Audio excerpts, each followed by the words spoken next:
If the passion is not there, as soon as you meet any obstacle, you give up. But then, if the passion is there, you know that, why am I worrying? Even this thing, I will do it for free. So if the money is not coming, why do I'll keep going. So that is it. Thank you very much. I'm very happy the ladies didn't ask much questions because we're talking about money. If ladies don't ask questions, it means they understood me. And then the good thing is that people have done it, and then you see myself, you see Mr. Wisdom, we are Ghanaians. Oftentimes I said, the outsiders are not better than us. We have gone from here, from the villages, gone to compete with them. We've sat in boardrooms and classrooms with them, and we are back here, and we still want to look up to somebody before we can move forward. No, we can do it ourselves. And if somebody is doing it, the motivation is that I don't think this guy is more smarter than me.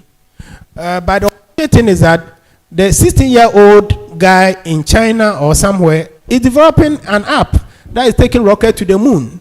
And I sit here and I find it difficult to get my own brother to pump water into the pond to feed my fish. Unless you tell him.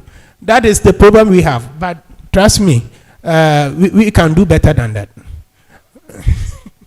Thank you. I think, there's another question. Okay. Okay, let's just have 3 more questions, then we close. So, the gentleman here, any other question or comment or suggestion? Okay, then he will be the last person. Yeah. All right. So I want to know, you as an established farm, and me as a starting person. For instance, you raise fishes. I also raise fishes as a starter. So how will I be able to compete with you in marketing? Okay, thank you very much. Is that all? That's all. Okay. I made mention of harmonization of the pricing. I'm not talking about fixing of the pricing, which is ethically wrong and then legally not the case. But we can harmonize the pricing, okay, which will be beneficial to you and beneficial to me. Why? If you are all selling the same produce, or let me bring the fish for instance, what happens? I don't know if the fish farmers here know. If you say 1 kilo, we mean 1 kilo. If the market woman comes to your farm to buy fish, he tells you that the big one, put it on the scale. If you weigh and one is 1 kilo, I'll give you your 30 cedis per kilo. The small ones, if you put 10 on the scale and it is 1 kilo, I'll give you 20 cedis. Then you may think that, then why did we use the scale? I hope you are getting the drift here. That is what we have in the industry. The smaller one, they'll give you smaller pricing. Don't forget that when you put all in the reason why I'm giving you 4 of these is because they are smaller. When you put the 4 together, we get a 1 kilo. You are ready to pay the single one that weighs 1 kilo, 30 cedis. But then the small one that are giving you 10 and they weigh 1 kilo, so I'm giving you 20 cedis for that. Then why did we use the scale in the first place? But that is what is going in the market. The same way, I am selling my price, my catfish at 35 cedis per kilo. You are somewhere in the village, this middleman come, give it to them at 25 cedis per kilo.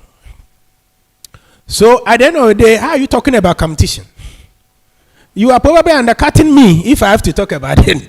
But you know my consolation? My consolation is that if you continue selling this like this, next year you'll be out of business. So I'm still in.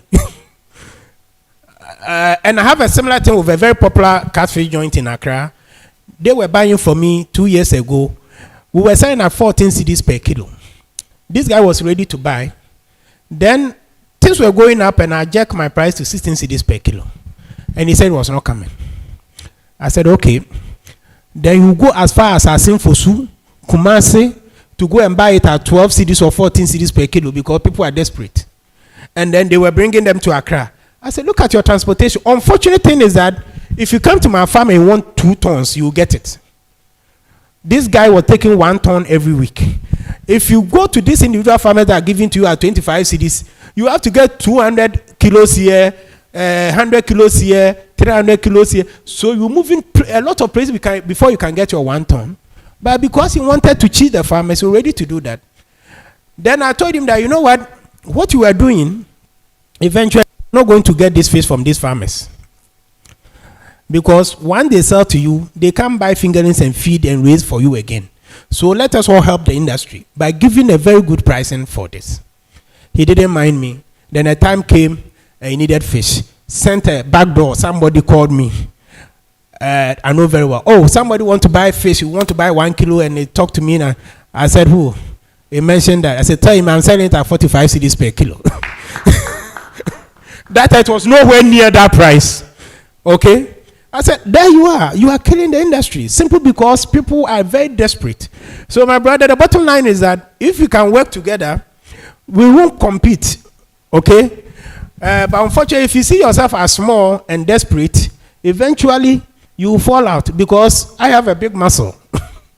Thank you. Thank you very much. And I'm happy with the way you dealt with that guy. Yeah. Trust me, they always want to buy the fish at the cheapest price possible. And you go to their restaurants, you can't even afford it. You can't afford it. So why do you want to keep somebody out of business? Just because of your selfish interests. So please keep it up. Thank you. Okay, so I guess we've all enjoyed this session. I have, and I've learned a lot as well. I would like to thank Mr. Texan for his time, and thank you also for coming. Hope to see you again at another event organized by the Chamber of Aquaculture. Enjoy the rest of the day.